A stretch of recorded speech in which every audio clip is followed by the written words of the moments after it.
wabarakatuh. Kami dari kelompok 1B, Praktikum Biokimia 2. Di sini kami beranggotakan saya Yuni Kurniawati dengan ujung NIM 14. Saya Azahra Ramadhani Putri dengan ujung NIM 059. Saya Nazwa Nabila dengan ujung NIM 020. Saya Anissa dengan ujung NIM 011. Pada video kali ini kami akan membahas mengenai pembuatan nata dari buah salak. Selamat menyaksikan. Tujuan percobaan, mahasiswa mampu mengembangkan eksperimen pembuatan nata.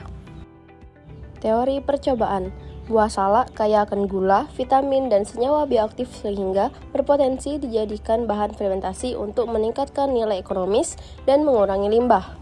Melalui fermentasi oleh bakteri Acetobacter pseudomonas, sari salak dapat menghasilkan nata dari salaka berupa selulosa kenyal tinggi serat yang bermanfaat bagi pencernaan, serta memiliki cita rasa khas buah salak. Berikut alat dan bahan yang kami gunakan. Prosedur percobaan. Pertama, siapkan alat dan bahan lalu sterilkan tempat praktikum dan alat yang akan digunakan. Kedua, kupas dan bersihkan sampel, kemudian potong-potong kecil. Timbang sampel yang sudah dipotong lalu haluskan dengan menambahkan aqueous dengan perbandingan 1:1. Yang keempat, setelah dihaluskan, saring untuk mendapatkan sarinya. Yang kelima, ukur sari sampel yang diperoleh menggunakan gelas ukur. Lalu yang keenam, panaskan sari sampel di atas kompor sampai mendidih.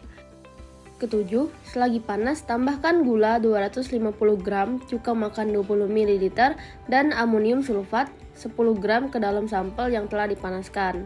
Lalu yang kedelapan, panaskan kembali selama kurang lebih 10 menit setelah campuran dimasukkan.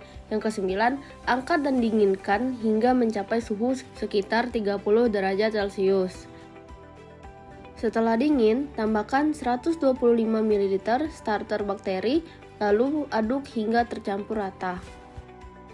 Pembahasan. Pembuatan nata salak memanfaatkan fermentasi sari buah salak oleh bakteri Acetobacter pseudomonas.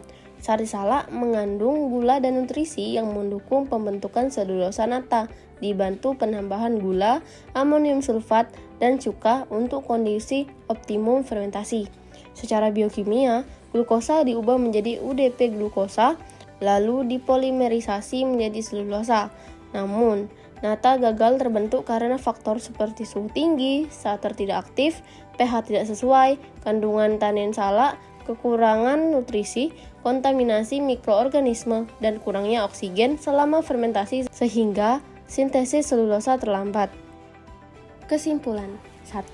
Pembuatan nata dari buah salak dilakukan dengan memanfaatkan sari buah salak sebagai media fermentasi bagi bakteri Acetobacter pseudomonas karena mengandung karbohidrat, gula, vitamin, dan mineral yang dapat menunjang pertumbuhan bakteri.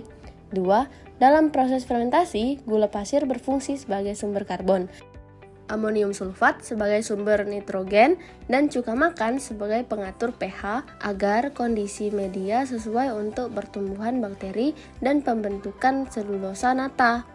3. Secara biokimia, bakteri Acetobacter pseudomonas mengubah glukosa menjadi UDP glukosa yang kemudian dipolimerisasi oleh enzim selulosa sintase menjadi selulosa ekstraseluler berbentuk lapisan nata. 4. Berdasarkan hasil praktikum, lapisan nata tidak terbentuk selama proses inkubasi sehingga menunjukkan bahwa aktivitas metabolisme dan sintesis selulosa oleh bakteri tidak berlangsung secara optimal. Yang kelima, kegagalan pembentukan nata dapat dipengaruhi oleh berbagai faktor seperti suhu media yang terlalu tinggi, pH yang tidak sesuai, kualitas starter yang kurang baik, kontaminasi mikroorganisme lain, kurangnya suplai oksigen, serta kandungan nutrisi media yang belum optimal. Sekian dari kami. Wassalamualaikum warahmatullahi wabarakatuh. Salam.